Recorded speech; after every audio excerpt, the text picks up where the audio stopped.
పవన్ కళ్యాణ్ గారు పిఠాపురంలో ఈవి అంటే కొంచెం డిసప్పాయింట్ అయ్యారు. అక్కడ ఉన్న కొంతమంది ఊళ్ళో ప్రజలు, కొంతమంది అక్కడ ఇన్స్టాగ్రామ్లో కానీ డైరెక్ట్గా కానీ వెళ్ళినప్పుడు కొంతమంది ఏమన్నారంటే కొంచెం డల్ అయ్యింది.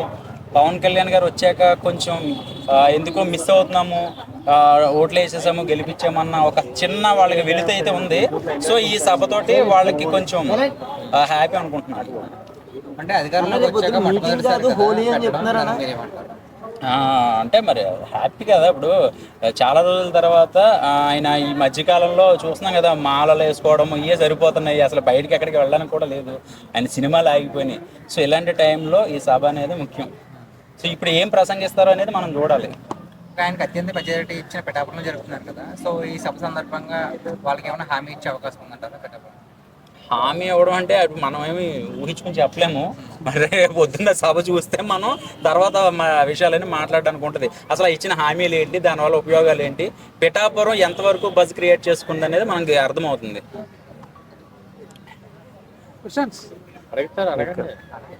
నేనే చెప్తాను ఉండండి, మీరు అంత నీరసంగా ఉంటే అలాగే చెప్పండి. ఆయన సభ పెట్టాక ఒక్కొక్కళ్ళకి ఇప్పుడు వణుకు అనేది పుట్టింది.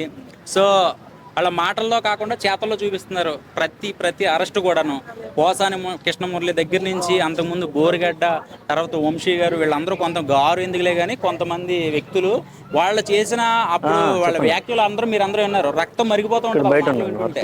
ఫేస్ టు ఫేస్ తెలుసుకోవాలి. ఇప్పుడు 2 వ్యాపారాలు ఉన్నాయి, ఆడు కొట్టుకోవాలి, ఫ్యామిలీ జోలికి వెళ్ళారు. అక్కడ పవన్ కళ్యాణ్ గారి ఫ్యామిలీని తిట్టడం, పిల్లల్ని తిట్టడం, ఇష్టం వచ్చినట్టు బూతులు మాట్లాడడం.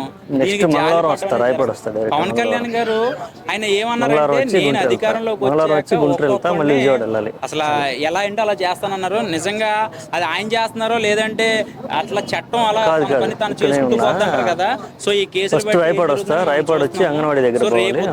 ఎవరైనా మాట్లాడాలంటే ఒళ్ళు దగ్గర పెట్టుకుని మైకులు ఉంటుంటే గమ్మున యువత ఏం చేస్తుందంటే, అరే ఎదవా పవన్ కళ్యాణ్ తిట్టేస్తున్నారు. తర్వాత మళ్ళీ అదే కెమెరా దగ్గర వచ్చి క్షమాపణ చెప్పాల్సి వస్తుంది. ఆడు ఊళ్ళో బ్యాడ్ అయిపోతుంది. అది తిట్టడం ఎందుకు, ఇలా బ్యాడ్ అవడం ఎందుకు? ఏదో ఉద్యోగం చేసుకున్నట్టు నెలకి జీతాలు పంపిస్తున్నారు తిట్టడానికి. ట్రెండ్ అలా అయిపోయింది ఆఖరికి. సో అది అయితే మాత్రం కరెక్ట్ కాదు. రేపొద్దున దీనికోసం కూడా పవన్ కళ్యాణ్ గారు మాట్లాడాలి.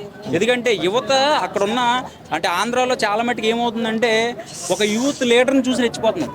అంటే వాడు ఏం చేస్తున్నాడంటే నేను ఉన్నానరా నీకని ఒక ధీమ ఇచ్చేసరికి ఏమవుతుందంటే గంజాయికి బాగా అలవాటు పడుతున్నారు కుర్రోళ్ళు. 18-17 సంవత్సరాల కుర్రోళ్ళు గంజాయిలకు అలవాటు పడ్డారు. రౌడీ షీటర్లకి కొట్టుకోవడాలు, నరుక్కోవడాలు, నాకేంట్లో నా లీడర్ అసలు ఉండడు లీడర్, ఉండడు, వీళ్ళు రెచ్చిపోతున్నారు. సో పెద్ద బోర్గట్ లాంటి వాళ్ళే ఈ రోజున ఎలాగా అవుతుందో చూస్తున్నాం కదా. సో ఇవన్నీ దృష్టిలో పెట్టుకుని రేపొద్దున రానున్న రోజుల్లో తెలుగుదేశం పార్టీ వచ్చాకనండి చాలా మట్టికి తగ్గిపోయింది. కుర్రోళ్ళు అందరూ శాంతం అయ్యి జంపింగ్ చేశారు మళ్ళీ ఇదే పార్టీలోకి. వీళ్ళే మళ్ళీ భయపడి జనసేనలోకి చేరారంటే దాన్ని బట్టి మీరు అర్థం చేసుకోవాలి ఏ రకంగా మార్పు అనేది వచ్చింది అనేది. అంటే ఇక్కడ పార్టీల కోసం నేను మాట్లాడట్లా, మార్పు కోసం మాట్లాడుతున్నా. ఏ పార్టీ మాకు ఎక్కువ కాదు, మీకు ఎక్కువ కాదు, మనకి ఎక్కువ కాదు, మంచి జరిగిందో లేదని చూసుకోవాలి అంతేగాని మనకి పవన్ కళ్యాణ్ గారికి వచ్చి ఎవరే బాగా మాట్లాడారని చెప్పి నా భుజమే చేసి ₹1 చెక్ ఏమివ్వడు. అలాగే లేదా జగన్ గారి గురించి మాట్లాడితే ఆయన నాకేం ఇస్తే వచ్చేమో అలా తిడితే ఇస్తున్నారంట ఆయన. సో అట్లాగేదన్నా ఏమవుతుందంటే ఇక్కడ మనీకి బాగా కనెక్ట్ అయిపోతున్నారు. సో ఇప్పుడు మనం మాట్లాడుకునేది ఏంటంటే ఆవిర్భావ సభ. ఇందులో ఏం జరుగుద్ది ఏంటనేది చాలామంది జనాలు అంటే లక్షల్లో వేలల్లో వస్తానంటున్నారు. అదే గ్రౌండ్ మరి సరిపోతుందో లేదో. సో జాగ్రత్తగా ఎలాంటి యాక్సిడెంట్లు జరగకుండా జాగ్రత్తగా ఉండేది. అంటే పవన్ కళ్యాణ్ గారి పేరు ఎత్తుకొని వీళ్ళు బళ్ళు లేపడాలు, ఆన్లైన్లో గుద్దేడాలు చేస్తున్నారు. సో అవన్నీ జాగ్రత్తగా దృష్టిలో పెట్టుకుని ఉంటే బాగుంటుంది. అది